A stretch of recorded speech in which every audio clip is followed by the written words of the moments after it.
Hey everybody, it's Philip, and here we are again on my Philip in Korea YouTube website. I haven't even left for Korea. I don't leave for another like 3 weeks, but I'm on video number 4 somehow.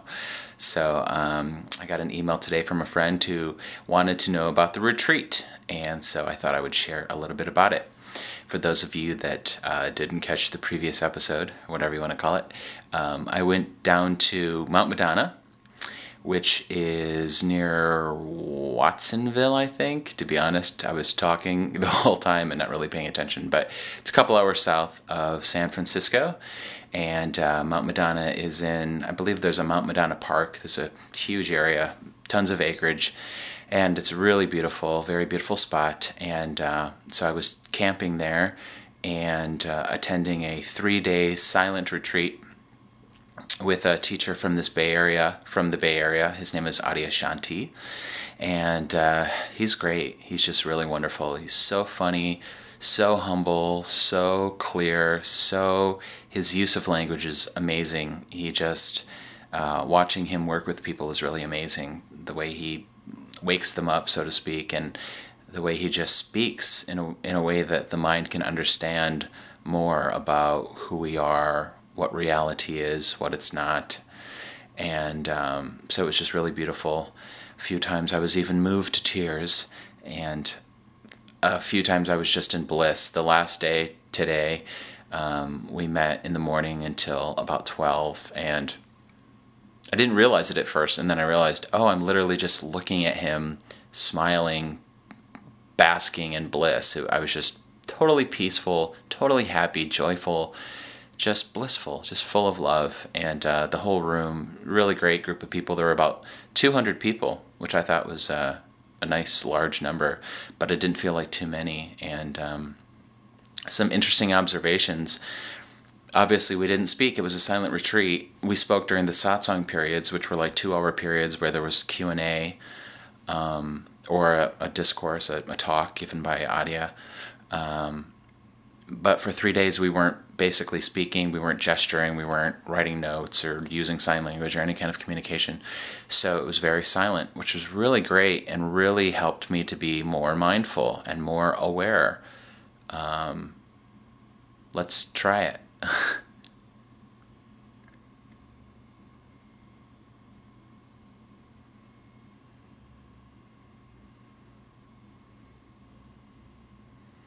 Two things about being silent is, one, you realize that people want peace. Peace is already here.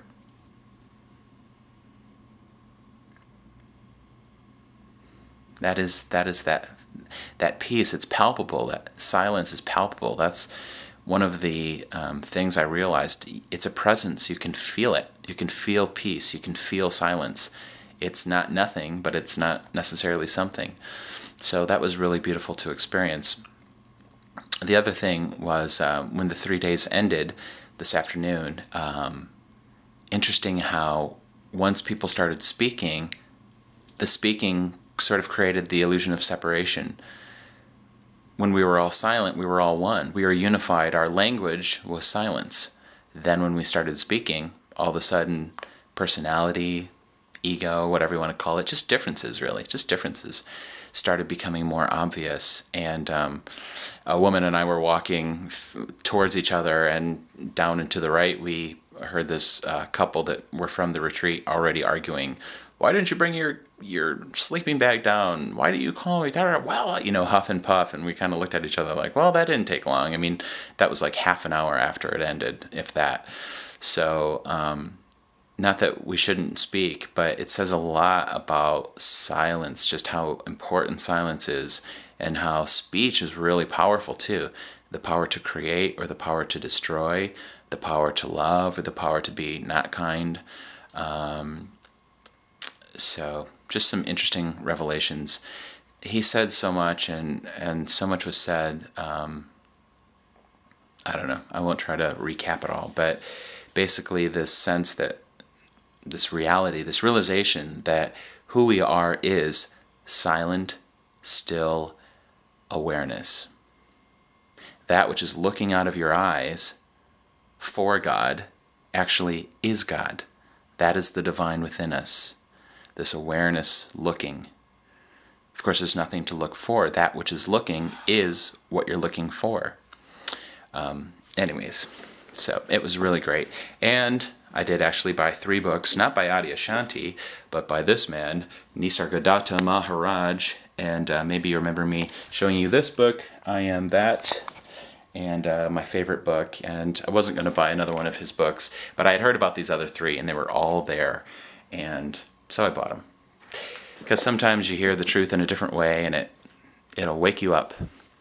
So anyways, that's that. Tomorrow I got a call while I was gone. I didn't bring my iPhone, which is amazing for those of you that know how much I love my iPhone, but I didn't bring it. So I got home and got a message that my CD's done, and there's 2 versions of it, one with half echo, one with a full echo. So I go to listen to that tomorrow. And then a gentleman in San Jose, I made the album cover and CD cover and the inside, and then this man's going to reproduce 100 of them for like $2 each. So that is going to be very exciting to finally have that. And I think I'm going to give away probably 90 of them to teachers and bookstores and friends and family, just as an offering. And because it's sort of a win-win. I mean, I want to get the music out there, and I just don't want money to be an issue. And it's a gift, you know. I want to give the music out, and so that's that. All right, I have almost no time. God bless you. Love you. Talk to you soon. Namaste.